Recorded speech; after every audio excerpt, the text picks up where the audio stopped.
Chapter 6. The Monster. Jonathan pulls Nancy back through the portal and saves her from the monster. Quite traumatized by the experience, she asks him to stay the night with her. Later, Steve sees them together through her bedroom window and assumes that they're dating and that she cheated on Steve. Nancy and Jonathan resolve to kill the monster and purchase supplies from an army surplus store. After exiting the store and putting their supplies in Jonathan's trunk, Nancy spots an abnormality across the street at the local movie theater. She runs over to find that the movie board, which says "All the Right Moves," has been graffitied to say "Starring Nancy the Slut Wheeler." Steve and his friends confront them in the alley behind the theater, which leads to a fist fight between Steve and Jonathan, during which the latter inadvertently assaults a police officer and is arrested. Steve said some pretty effed up things about Will, like, "Oh, your brother is stupid, he's missing," which, like, I love Steve, but, like, that was messed up. Okay, no excuses, that was messed up. In the aftermath of getting knocked out by 11, Lucas is furious with her and Mike and declares that he's going to search for Will on his own. Dustin tries to encourage his friends to settle things between them, but it's to no avail. Hopper, meanwhile, meets up with Joyce and shares what he's learned so far with her. The two realize that the child from the laboratory is not Will, but is undoubtedly connected to the case.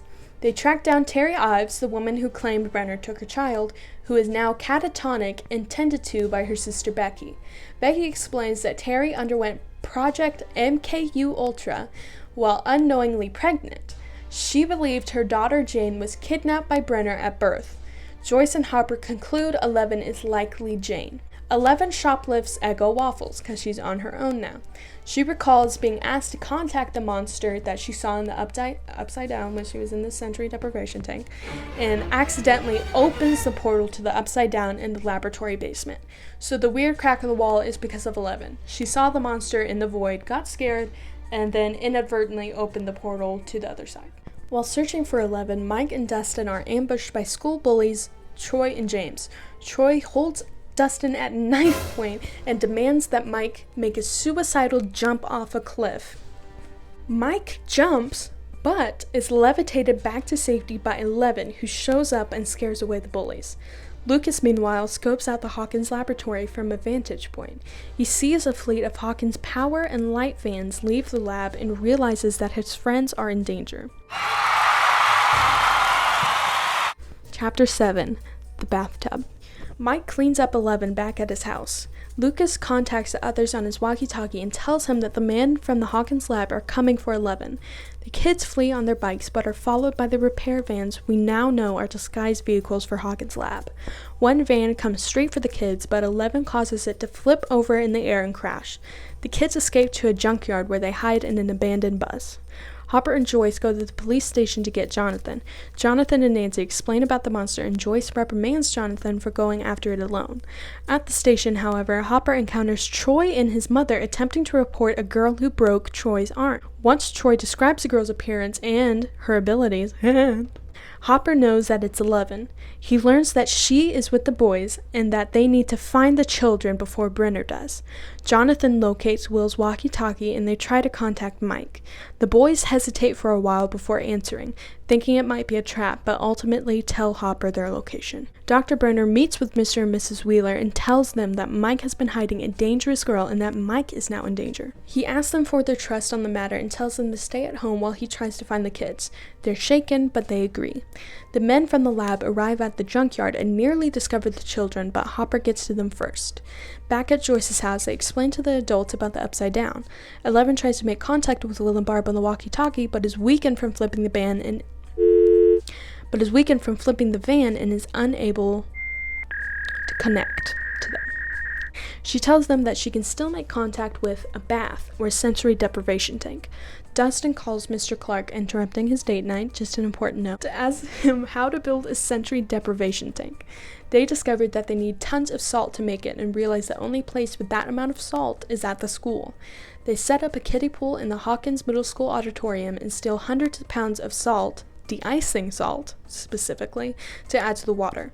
Mike and Nancy have a nice moment where they agree not to keep secrets from each other anymore.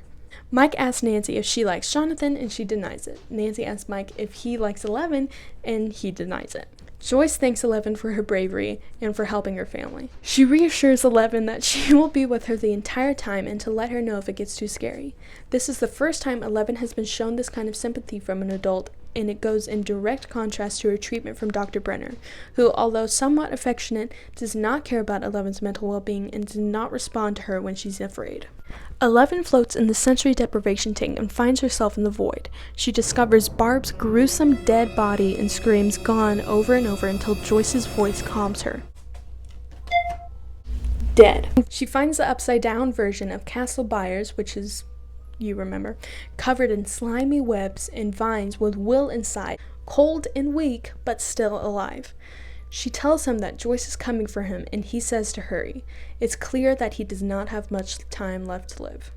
Hopper and Joyce leave for Hawkins' lab, leaving Nancy and Jonathan to watch the kids. However, Nancy realizes that Hopper and Joyce could run into the Demogorgon in the Upside Down, and that they need to distract it from them.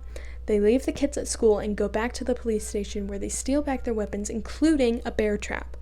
Hopper and Joyce break into the lab but are captured by officials. The episode ends with a freezing Will softly singing "Should I Stay or Should I Go?" and hearing the Demogorgon outside Castle Byers. The walls of the fort suddenly break in. Okay, so basically I forgot my favorite part, and at the end of the episode, Steve has a bit of a redemption arc, and he dumps his two friends who are awful and ugly, and is like, you guys are awful and ugly, and I don't want to be around you anymore. And he goes back to the movie theater in which he vandalized, and he helps the owner clean up the sign, and it's great and amazing, and Steve gets 10 points. I physically cannot believe that we're almost done. Please come back for the final episode of season 1.